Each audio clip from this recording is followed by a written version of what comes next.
వర్షాల వల్ల కానీ దిగుబడి బాగా తగ్గిపోయింది. 25 బస్తాలు, 20 బస్తాలు, 30, 40 కొన్ని చోట్ల ఎక్కడో రేరుగా 30 దాటింది.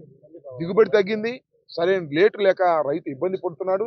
రైతుల్ని ఆదుకోవాల్సినటువంటి పరిస్థితి ఈ ప్రభుత్వానికి ఉంది.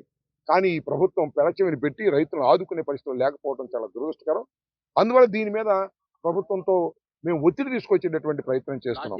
ఇక లాస్ట్ ఇయర్ 1970కి అమ్మారు. వైఎస్ఆర్ కాంగ్రెస్ పార్టీ అధికారంలో ఉన్నప్పుడు ఎగబడి కొన్నారు. రైతుల్ని సంతోష పెట్టేటువంటి కార్యక్రమం చేసి ఎంత కష్టపడ్డా రైతులకు పెద్దగా మిగిలేది ఏమి ఉండదు. కానీ ఇవాళ ఈ పరిస్థితిని ప్రభుత్వం అర్థం చేసుకోవాలని డిమాండ్ చేస్తున్నాం. సరే ఇంకా చాలా ఇష్యూస్ ఉన్నాయి. ఏదో రైతు భరోసా 1350 ఏంటి, నేను రానియండి 2000 రూపాయలు ఇచ్చేస్తాను, దాని 20,000 రూపాయలు ఇచ్చేస్తాను, దాని మీద పేరు పెట్టండి అన్నదాత సుఖీభవ. అదో స్వామి చెప్పినట్టు ఇది పోయింది అది పోయింది. ఇదేమో రైతు భరోసా 13,500 లేదు, ఆయన ఇస్తా అన్న సుఖీభవ లేదు. రెండింటినీ ఎగ్గొట్టినటువంటి మహానుభావుడు ఈ చంద్రబాబు నాయుడు గారు.